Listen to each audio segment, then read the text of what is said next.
I bought the cabin because it was cheap, quiet and forgotten.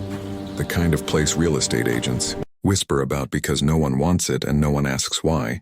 Sitting at the edge of a forest so thick the sunlight barely touched the ground, and when I first stepped inside, dust floated in the air like ghosts of people who had once breathed here. The floorboards creaked under my weight like they were waking up after a long sleep, and I told myself I liked that feeling, that this was just history, not a warning, just character, not a threat. And I kept repeating that as I signed the papers and drove back alone that night, carrying only a bag and a sense of starting over, unaware that this place already had a story, and that story had a heartbeat.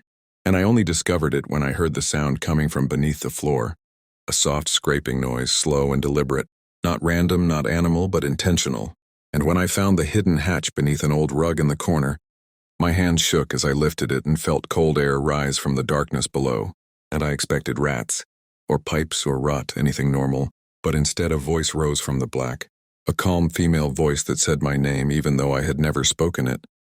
And when I shined my flashlight down the narrow wooden steps, I saw her, standing barefoot on the dirt floor of a hidden basement that shouldn't exist, her hair long and black like spilled ink, her eyes sharp and unafraid, her clothes made of stitched leather and turquoise beads, not a costume but something lived in, something real.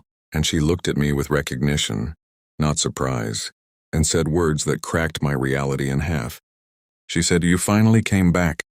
I was wondering how long you would pretend to forget your wife."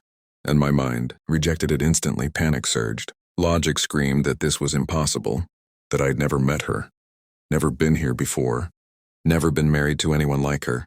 And yet she knew things she couldn't know. My childhood nickname, the scar on my leg hidden under my jeans, the dream I used to have about fire in the woods. And I backed away, heart pounding, as she told me her name was Ayana, and that I had promised to return before the snow fell. But years had passed instead, and as I stood there trying to breathe, trying not to run, I realized that the cheap cabin I bought wasn't empty at all. It was waiting. And whatever story lived in this basement had chosen me to finish it. And before you think I'm crazy, before you click away because this feels impossible, just stay with me, because what happens next changed everything I believed about time, memory, and who we really are. And if you're feeling that pull right now, that curiosity you can't shake, make sure you subscribe, because this story only gets deeper from here. I returned the next day with fear, disguised as courage, telling myself I would prove this was a misunderstanding, a trick or some kind of mental break. But when I opened the hatch, again she was still there, calm, patient, like she had been waiting for centuries. And she told me her people once walked these lands before maps gave them other names, and that the cabin was built over a place where the veil between moments is thin, where memory does not move in a straight line. And she told me that I had come to her before, not in this life maybe, but in another version of me that remembered her even when this one did not. And I laughed at first because that was easier than accepting the truth in her eyes. But then she described our life together, how I carved her a flute from cedar, how we watched the stars from the hill beyond the river, how I promised to come back when I was pulled away by a world that doesn't understand crossings. And her words did something strange inside me.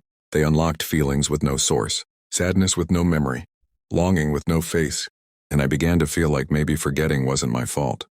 Maybe forgetting was the cost of crossing into a world that doesn't allow magic.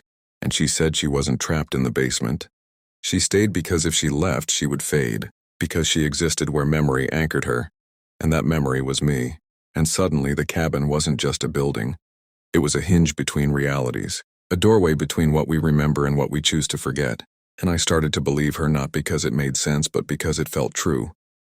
And when I asked her why she didn't hate me for leaving, she smiled sadly and said, "Love isn't a chain. It's a circle, and circles always meet again." And I realized then that maybe I didn't buy a cabin. Maybe I returned to one. And that realization terrified me more than any ghost ever could, because it meant my life wasn't as singular as I thought, and neither was my heart. And if you feel that shiver too, that sense that something bigger is unfolding, then you already understand why this story matters, and why you should stay with me. Because it's not just mine anymore. The choice came quietly, not with thunder or fire, but with a simple question: do you stay or do you forget again? And Ayana told me the cabin could not hold both of us forever, that every crossing weakens the walls. That one day the basement would collapse into nothing and she with it, unless I chose to anchor her here by remembering, by believing, by staying. And that meant letting go of the world I knew. The phone, the city, the plans, the version of myself that fit neatly into society. And I stood in the doorway, between the cabin and the forest, realizing that both paths were real and both would cost me something. And I thought about how lonely the modern world really is, how we trade mystery for comfort and wonder for safety. And I looked at her, not as a myth or a mystery anymore, but as someone who had loved me across lifetimes. And I knew then that forgetting is not freedom. It's just a quieter kind of prison, and I chose to stay. Not because I understood everything, but because I finally understood enough. And as the forest wind moved through the trees, and the light shifted into something warmer, I felt the world settle into place. Not as it was before, but as it was meant to be. And if you're listening to this story wondering what you would choose, then maybe this cabin is calling you too. Not to leave your world, but to remember that there is more to it than you were told. And if you want more stories that make you question reality, love, memory, and destiny, then subscribe.